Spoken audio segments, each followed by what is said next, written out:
choisi de les ériger en Marianne noire. 7 femmes noires qui ont grandi en France acceptent de se raconter. Dans le documentaire de Mame Fatou Niang, c'est le premier film de l'enseignante chercheuse. Née au Sénégal, Mame Fatou Niang a grandi entre Dakar et Lyon avant de s'envoler plus tard pour les États-Unis. Spécialité de l'université de Pittsburgh, la littérature française et francophone. Des bancs de la fac à l'univers du documentaire, les ponts sont multiples. Bonsoir Mame Fatou Niang, merci d'avoir accepté notre invitation. Merci de me recevoir. Alors on va regarder d'abord la bande-annonce de votre documentaire Marianne noire et on revient juste après.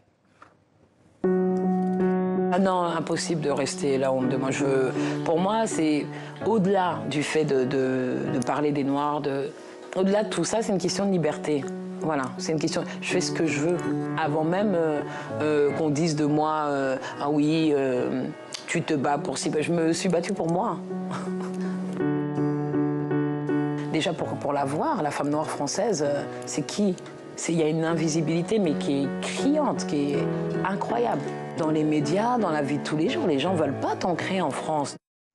Alors Marianne noire, c'est 7 femmes noires qui racontent finalement leurs conditions de femmes noires en France. Quel était l'objectif de ce film ?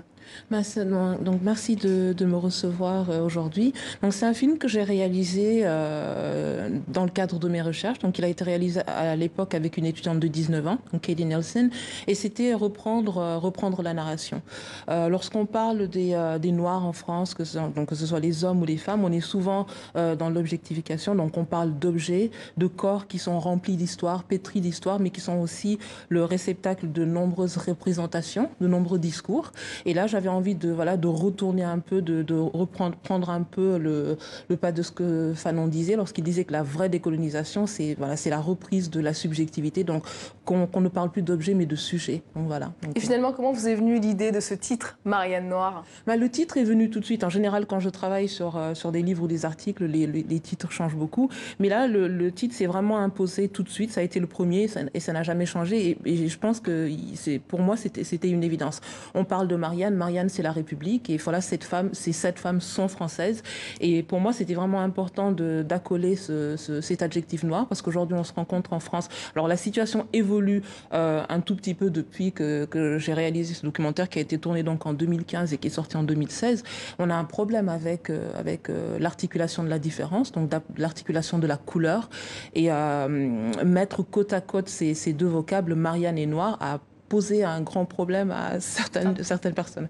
Donc, et pour moi, c'était vraiment une évidence donc de mettre côte à côte leur francité et leur identité de femme française et noire. Alors l'un des moments qui m'a le plus marqué, c'est cette question que vous avez posée à toutes ces femmes, leur regard sur la représentation des femmes noires en France. Alors, à chaque fois, sans exception, un silence d'une dizaine de secondes. Qu'est-ce qu'il dit ce silence ? Absolument. Alors j'interroge 7 femmes et toutes les 7 je suis accueillie par un silence de 10, 20, 30, 40 secondes. Et je trouve que, qui mis bout à bout, on arrive à plus de 3 minutes. Et je trouve que ce sont 3 minutes qui sont extrêmement bruyantes, qui disent le manque, qui disent le silence, qui disent le vide qu'il y a sur notre place publique, le vide qu'il y a par rapport aux mots pour parler de nous. Donc on voit par exemple que lorsqu'on est, il y a un véritable déficit par rapport aux mots que l'on peut utiliser pour parler de la différence, le vide des chiffres.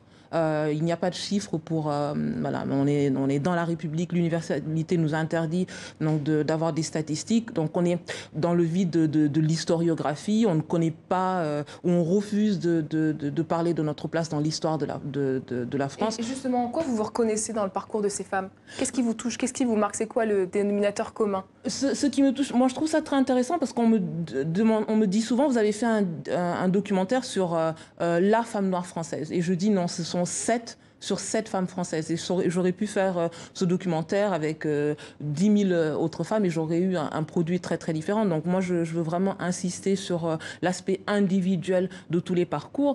Mais ce qui est intéressant, c'est et c'est là qu'on voit un peu le fil rouge de cette danseuse qui représente un peu finalement cette identité, c'est que malgré la différence des parcours, malgré la différence de l'attitude que l'on peut avoir par rapport à l'identité française ou à des identités tierces, elles ont une une expérience commune qui est celle d'être une femme noire en France, une femme noire et française. Et vous, dans tout ça, comment vous vous reconnaissez en elle? Alors, je me reconnais en elle par rapport au questionnement que l'on peut avoir, au questionnement identitaire de la place qu'on peut avoir dans un monde qui vous place de prime abord par rapport à votre extériorité.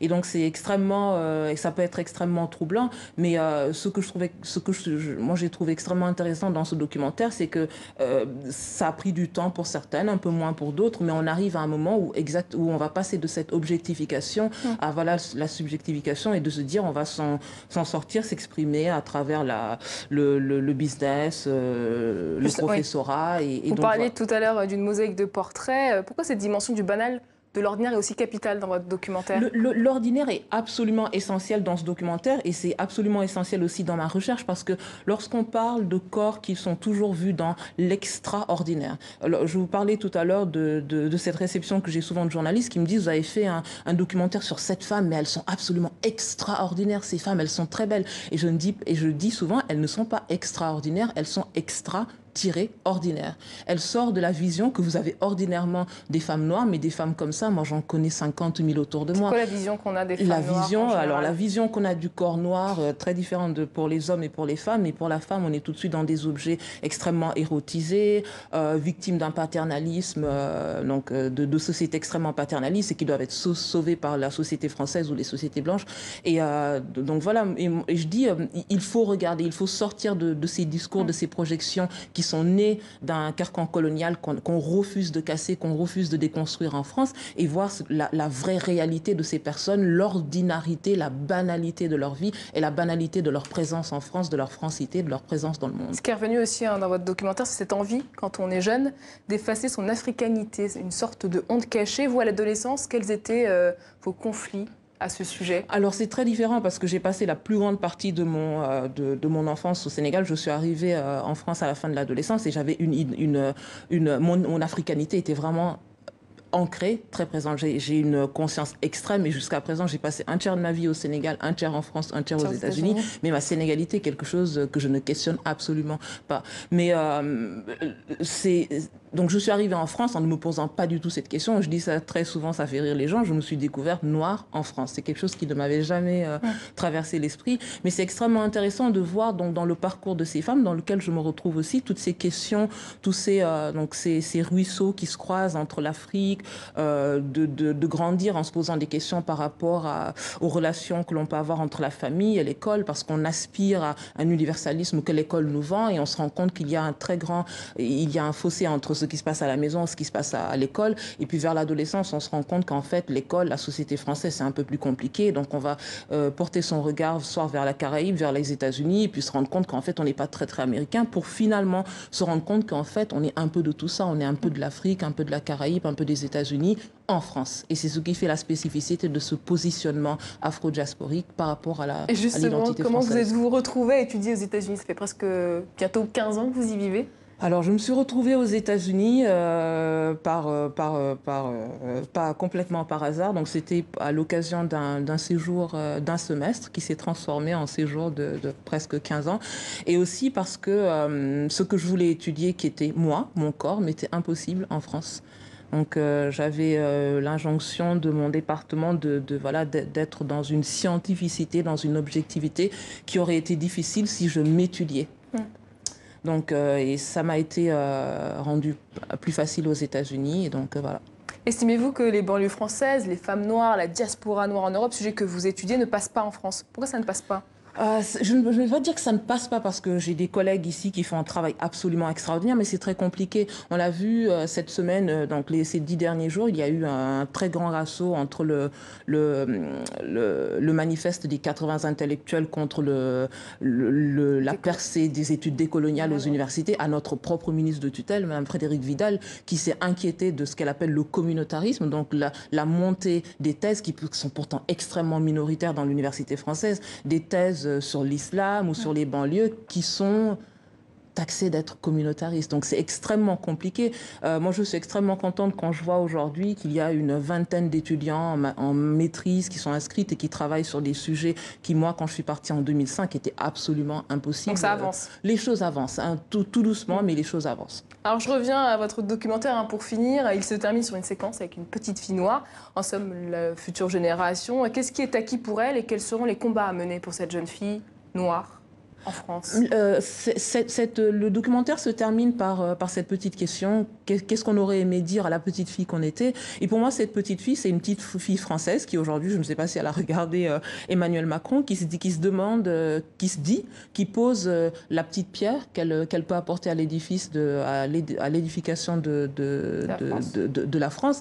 Oui. Nous avons fait l'expérience de la marginalité. Nous avons, je rigolais la dernière fois en regardant les réactions effarées des gens qui voyaient l'entrée de ces véhicules blindés qui arrivaient pour la première fois à Paris.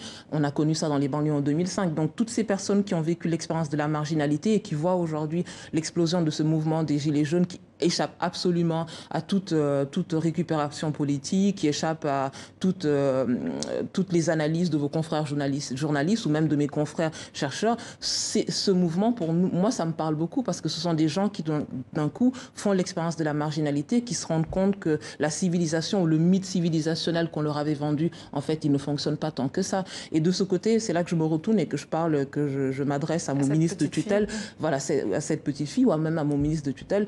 Il y a des choses à apprendre des études décoloniales parce que cette expérience de la marginalité, cette expérience de poser la question de quel type de monde, dans quel type de monde on veut vivre, quel type de projet, quel type de vivre ensemble on veut porter. Voilà, ce sont des recherches que nous faisons depuis 15-20 ans et nous avons une pierre à apporter à cet édifice. Merci beaucoup, Mme Fatou Niang. Je rappelle votre documentaire Marianne Noire. Merci d'être venue sur le plateau de TV5 Monde. Merci.